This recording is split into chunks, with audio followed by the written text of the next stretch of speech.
What's up mga kaasang? So ayun no, for today's video, gagawin na natin yung sinabi natin na nakaraan. So kukuha ako ng mga fry dito sa atin sa bahay.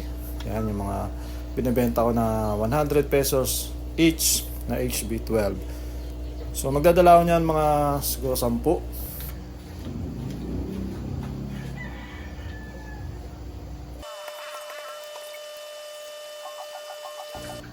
So yun mga kaasang, kumuha ako ng mga 10 lang ata ito. So dali na natin to sa Binyan in 5, 4, 3, 2. Alright, dito na tayo sa Binyan at ayusin na natin yung mga dapat natin gawin dito. So yun mga kaasang, dito tayo nga sa Binyan. At yung plano natin noong nakaraan, ayun nga sabi ko magdadala ako ng flower horn at dito na nga tayo para ilagay. So ilan na yung nalagyan mo na ano? Bali, 5 na. 5? Ay, hindi, 6 na pala. 6. So, Ilalagyan ko sa dulo. 2 na lang. Pinalagyan ko yung mga bakante natin. Tapos yun nga ang plano, lalagyan ng flower horn. Ito yung mga yon. So, ito na lang pala yung kulang. Lalagyan natin ng flower horn. Tapos tingnan natin kung lalaki. Kung lalaki sila ng 1 buwan o 2. Kasi ako sa bahay, nakakapagpalaki ako niya ng 1 buwan. So ito, mas malaking lalagyan nila. Dapat magiging mas mabilis ang ano nila, ang paglaki. Ngayon ang problema dyan, alam mo yung white spot. White spot. Hindi mo pa alam yun na. Hindi pa, pero alam ko may video ko lang dapat. Yun yung pwede natin maging problema dito dahil na outdoor setup siya. Tapos hindi sana yung mga isda natin. Pwede magka white spot yon. So pag nagka white spot, hindi sila makakagalaw. Na-infect yung ano nila, yung balat. Yun ang pwede nila ikamatay. So yun ang titignan natin, no? Yun ang pinaka-risk natin dito pag nagkaroon sila ng white spot dito. Gagamutin yun at hassle yun. Hassle yun, hindi yun ano, hindi yun madali. So, kahit sabihin natin asin lang naman ang ilalagay, hindi rin yung ganun kadali. Kailangan din ng water change. So ito yung mga molly natin.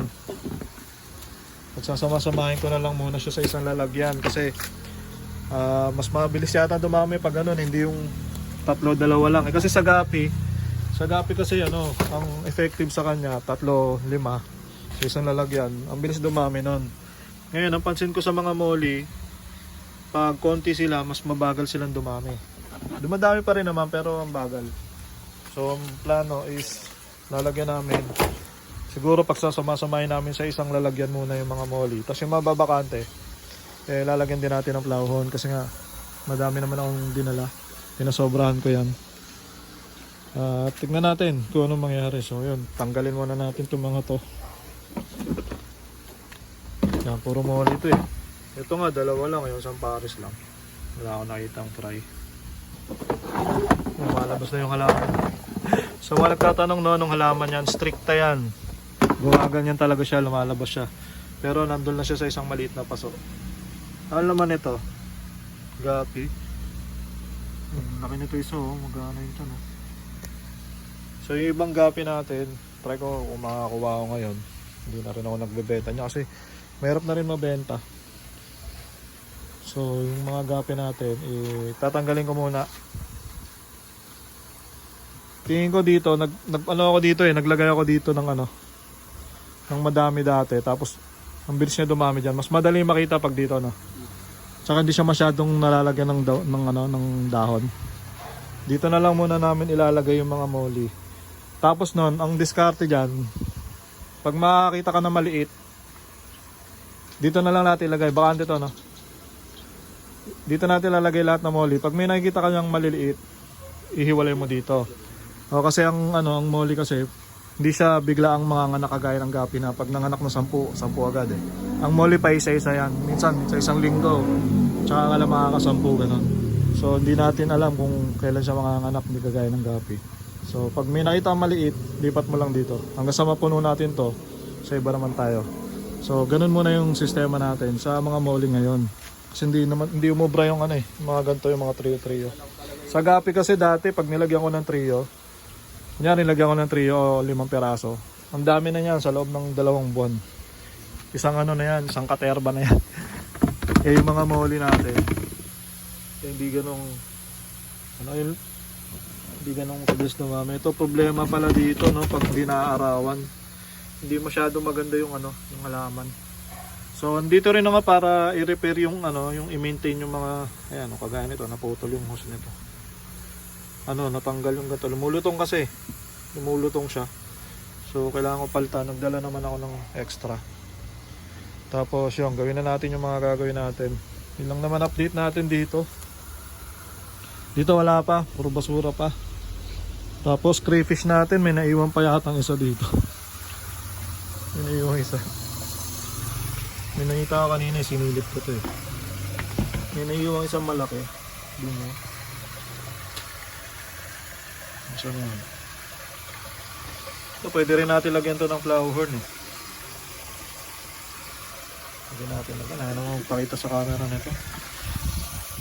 Yung dito, nalagyan mo na rin. Okay na rin to. So ito, gagawin na rin natin mga ano, mga flower horn ano, grow out. Labo eh, kasi walang ano eh, walang pump. So malinis. Ito yung sa malinis, malinaw. Ayan. Wala kasing sponge yan, kaya matik yan.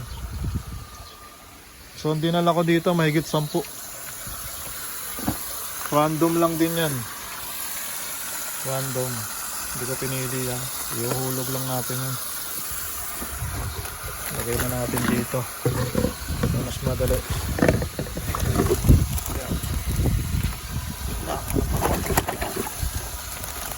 Hilahin mo lang yan para madali. Yan tayo magbalot para kahit isang kamay madali eh. Madali makuha. Madali mabuksan yung plastic.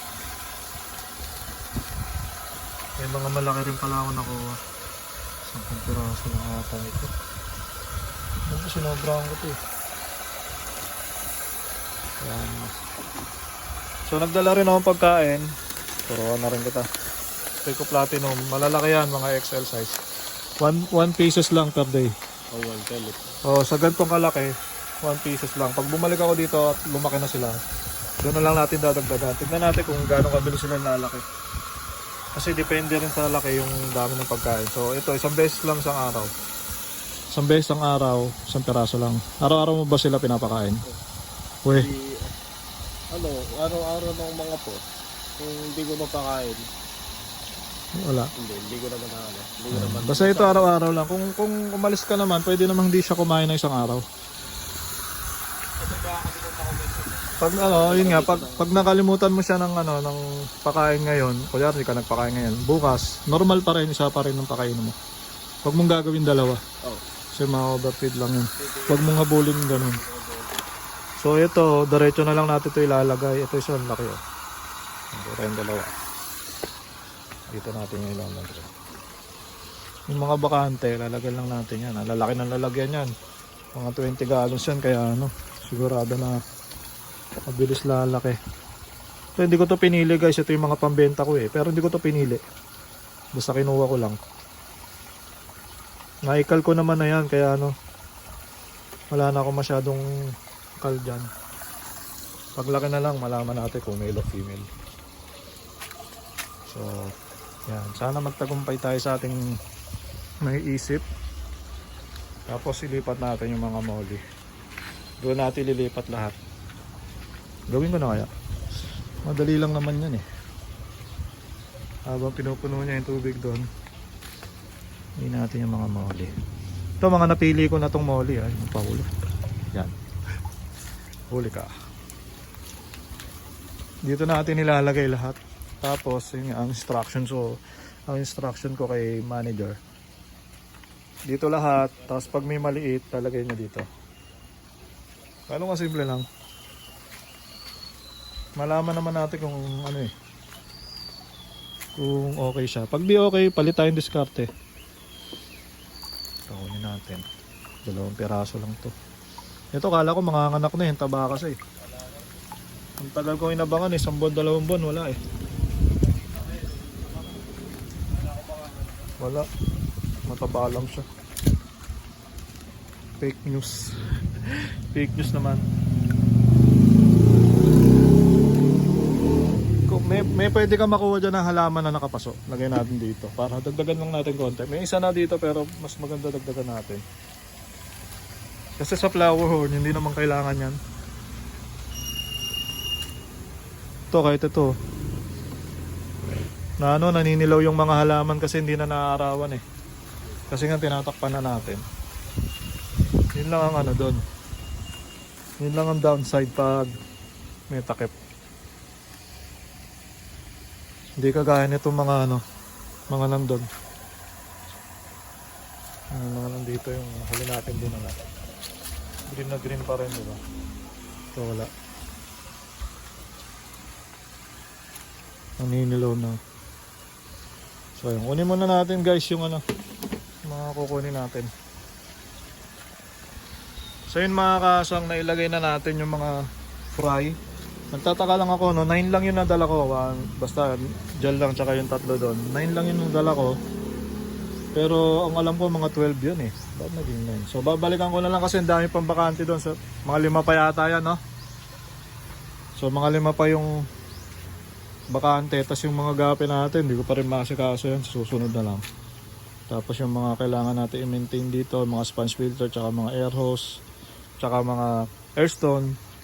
Kailangan natin palitan kasi ang problema ko dito, lumulutong na yung yung mga air connector natin, yung air control valve. Kasi 2 years na rin naman kasi yan, kaya medyo alanganin din na hindi naman forever yan. So yung mga ganito na lumulutong, nakakabutas, napuputol. So wala tayong magagawa doon. Kailangan natin palitan na lang. Ano pa ba gagawin natin dito? Nailagay ko na lahat eh. Update natin, wala naman tayong ma-update. So yun na lang yung mga plow horn. Ito kailangan lakasan ng hangin. Ito mga airstone lang to, kailangan na lang lakasan ng hangin. Tapos tingnan natin kung anong kalalabasan ng ginagawa natin ngayon dito. Pagbalik ko next week ko pa yan malalagyan. Takpan mo muna yung yung mga pinalagyan kong tubig, tapos tayo ang dami kong fry dun. Hindi ko naman nalagyan lahat. Ano ba yan? Sayang ito nga sumisingaw na rin eh. Papalitan ko na rin yan. May mga dala naman ako. Ayan yun ang pangit sa ganito. Siya sumisingaw. Maganda pa yata yung ganito eh. Ganito lang Ito magkano rin to, 15 pesos din yan. 10 nya 150, sa 20 300, mahal din mahal mag-isda. Ito lagyan mo na lang din ng tubig. Pagbalik ko natin yan, lagyan din natin plow horn. Ito dyan muna yan. Tapos yung mga molly, pinagsama-sama ko na lahat. So mga 30 pieces ata ito, 30 pieces. Tapos yun nga, dito yung mga fry. Kapag dumami na sila, kung dadami sila, kung hindi naman dadami, okay lang. Tapos yun sa mga nagtatanong, di ba nung una tayo dito, pumondo ako ng 20,000 dyan eh, itong itim na to, tsaka yung lahat ng kinabit ko dyan, pati yung mga breeders. So yung 20,000 na pinondo ko na yon, siguro ilang months lang nabawi ko na rin naman yon. Kasi yung mga unang buga ng mga binili natin breeder, naibenta ko naman yon. So ang gapi kasi hanggang 3 generation lang yan eh. Tapos pangit na yung lumalabas, hindi na siya ganun ka quality, hindi na ganun karami. So makakabenta ka lang ng 3 generation nun, okay na yun. Pero bawing-bawi ka na kasi yung 3 piraso mo, yung 3 generation, ilang anak din yung mapapalaki niya. So hindi naman ako lugi, ROI na rin yan, nakuha ko na yung pinondo ko dyan. Tapos ngayon nagsusubok na lang tayo, wala na akong ginagastos kasi yung naman, yung mga flower horn naman natin, ako lang din naman na nag-breed niyan. Tapos yung mga gamit na to, yun lang, yung mga air hose na bumibigay na kasi 2 years na nga to. Kailangan lang, yun lang ang maintenance nito, tsaka yung tubig. Tapos kung ano ilagay nyo dyan, depende na lang sa mga nagbabalak mag-farming ng ganito. Tumatagal naman yung ating tab kasi ito 2 years na yan, okay pa. Yung iba nga dyan mga 3-4 years na yan. Yung mga nauna ko dyan mga 5 years pa yan, okay pa naman. So Madali lang bawiin, tapos matagal nyo mapapakinabangan. Marami pa pala akong galon dun, pwede pa yung lagyan ng ano. Pwede pa to lagyan ng ano, ng mga fries. Susunod, bilangin ulit natin yan, yung mga galon na yan. Yung sa tubig. Pwede natin lagyan yan kahit walang pump. Oo, kahit walang pump yan. Nag-green nga lang. So, ito rin, itong ano natin, dumi na. Itong set natin na to, nabili ko to sa Shopee, parang 1.5 lang, ganun. So, gumastos ako dito mga ano lang, mga 2,000, sabihin natin 2,000. Kasama yung, ayan, nilagyan ko pa kasi ng ano, ng mga hollow blocks. Bawi na rin yun kasi yung unang nilagay ko dito, tawag doon, mga goldfish. Bawing-bawi na rin, tapos yung mga nagastos ko dito sa mga net. Yan, kasi more or less itong farm na binuo natin unti-unti, mga 50,000 siguro nagastos ko dito, kasama na yung mga aparato natin, yung mga pump, yung mga hose. Yan, wala naman yan dati. Tapos yung mga meron pa tayong mga overhead dyan. Ito nga, yung mga ano natin, ang sump natin, yung drum natin na filtration, may mga laman pa yan. Ang laki rin na nagastos ko dyan dati, siguro mga 1,000 din ang isang ganyan, kasi ang laman yan puro tag doon yung filter media. So ayun, marami tayong nagastos dito, pero hindi naman ako nanghihinayang kasi kinita ko na rin naman yan. At ngayon medyo nahihirapan tayo, hindi ko alam kung paano bubuhayin ulit kasi iba na rin binuo kasi namin to para sa gapi. Ngayon hindi na kasi umuubra yung mga mga gapi, hindi na talaga mabenta yan. So umanap na lang ako ng ibang way para mapakinabangan pa rin natin yung yung binuo nating farm noon. Na alam nyo naman, ang dami dyan. Nagsimula ako goldfish, nagkaroon tayong crayfish, may mga platy, molly, kung ano na pinaglalagay ko dito. At ngayon sumusubok nga tayo na flower na makate. Nakakate ka dyan. So ayun nga, tuloy-tuloy lang naman, hindi natin hanggang may katulong tayong nag-aalaga ng mga isda natin, yan si manager, habang walang pasok. Tignan natin kung kung kaya pa natin buhayin to, mapakinabangan pa natin yung mga gamit natin dito. At ayun, malaki yung ko dito talaga, gusto kong baguhin dito. Hindi ko na lang muna sasabihin sa inyo. Pero may mga plano ako talaga dito na pang matagalan na. Pero ngayon malabo pa yon. Kaya ngayon, update muna tayo. Tapos ito, lalagyan natin talaga to ng sayang lalagyan ko to ng mga flower horn. Tapos ito pwede rin kasi ang flower madali naman pakainin, madali lang din linisin yan. So ngayon mapapalit tayo ng mga alaga. Tapos yun, pag kumikita na yung flower natin dyan, pwede ako maglagay ng aquarium dito, pabubungan na natin kasi mabilis kumita sa flower kasi minimum yan, mga growouts natin 500 isang peraso. So kung magagawa natin yung isang buwan 500, makapag-grow out tayo ng kahit sabihin natin 20 pieces, mabenta natin agad. O diba, 10,000 agad yun. So mabilis. At mabilis din naman ako mag-breed. At maganda yung breeder natin ngayon. So ayun mga kasang, yun muna ang update natin dito sa ating farm. Sana nag-enjoy kayo sa video na to.